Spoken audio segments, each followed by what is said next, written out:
कासगंज में हुए हादसे को लेकर सीएम योगी ने तुरंत संज्ञान लिया। अगली खबर भी संज्ञान लेने वाली ही है। वक्फ संशोधन बिल के विरोध वाले कार्यक्रम में वक्फ बोर्ड के सचिव मौलाना उरैन महफूज रहमानी ने धमकी भरे अंदाज में बेतुका बयान दिया है।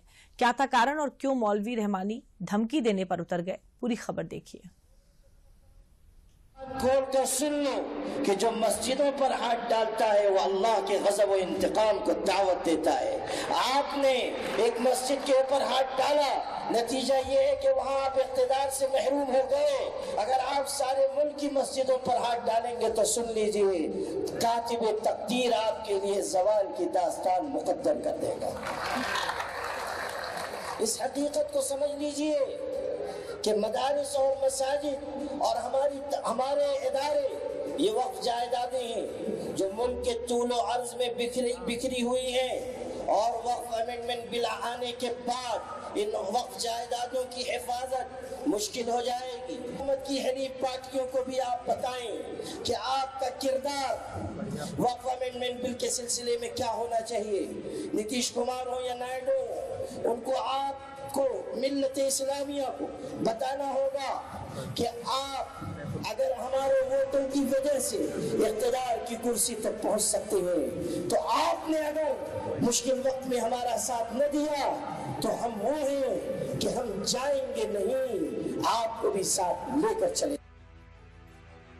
वक्फ संशोधन बिल पर अभी जेपीसी विचार विमर्श कर रही है। अभी इसे सदन में लाया जाना बाकी है, लेकिन उससे पहले ही मुसलमानों को डराने के लिए माहौल बनाया जा रहा है। वक्फ संशोधन बिल के विरोध में दिल्ली में हुए इस कार्यक्रम में मौलाना उरैन महफूज रहमानी ने ये भड़काऊ बयान दिया है। कान खोल कर सुन लो कि जो मस्जिदों पर हाथ डालता है वो अल्लाह के गज़ब और इंतकाम को दावत देता है। आपने एक मस्जिद के ऊपर हाथ डाला, नतीजा ये है कि वहां आप इक़्तिदार से महरूम हो गए। अगर आप सारे मुल्क की मस्जिदों पर हाथ डालेंगे तो सुन लीजिए, कातिब तकदीर आपके लिए ज़वाल की दास्तान मुक़द्दर कर देगा।